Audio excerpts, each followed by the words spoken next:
Gabe. Thank you, Caroline. Regarding the Israeli strike in Doha, how much time or how much of a heads up did the U.S. get, and does the president support the strike? Sure. Well, I have a statement to read for all of you with respect to the Israeli strike in Doha, and here it is. This morning, the Trump administration was notified by the United States military that as Israel was attacking Hamas, which very unfortunately was located in a section of Doha, the capital of Qatar. Unilaterally bombing inside Qatar, a sovereign nation and close ally of the United States that is working very hard and bravely taking risks with us to broker peace, does not advance Israel or America's goals. However, eliminating Hamas, who have profited off the misery of those living in Gaza, is a worthy goal. President Trump immediately directed Special Envoy Witkoff to inform the Qataris of the impending attack, which he did. The president views Qatar as a strong ally and friend of the United States and feels very badly about the location of this attack. President Trump wants all of the hostages in Gaza and the bodies of the dead released, and this war to end now. President Trump also spoke to Prime Minister Netanyahu after the attack.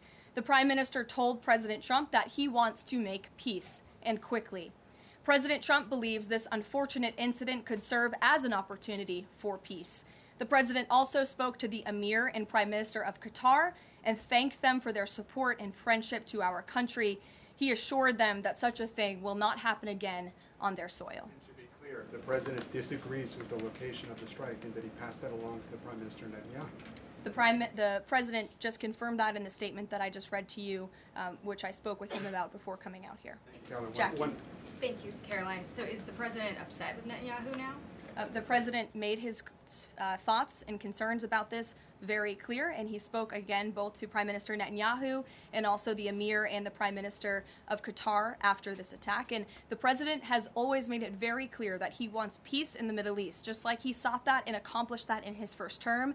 He expects all of our allies and friends in the region, that includes both Qatar and Israel, to seek peace as well. And he wants to see that happen, and he's working with all of our allies in the region to get that done. Are there any consequences, so to speak, for Netanyahu doing this, as it sounds, against the president's wishes, or at least his belief that it was appropriate?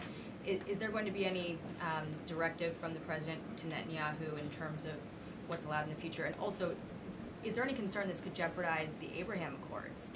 Look, that's a decision only the president can make. With respect to your first question, to answer your second question, as you heard from the president, he said he believes that this can serve as an opportunity for peace, and he's still actively and aggressively pursuing it with all of our allies and partners in the region. Jennifer. Just to follow up on that, Caroline, are you able to say how often the president spoke to the Prime Minister of Israel before this? Because that's one question. And then what did he mean on Sunday when he posted, "I've given my last warning to Hamas," etc.?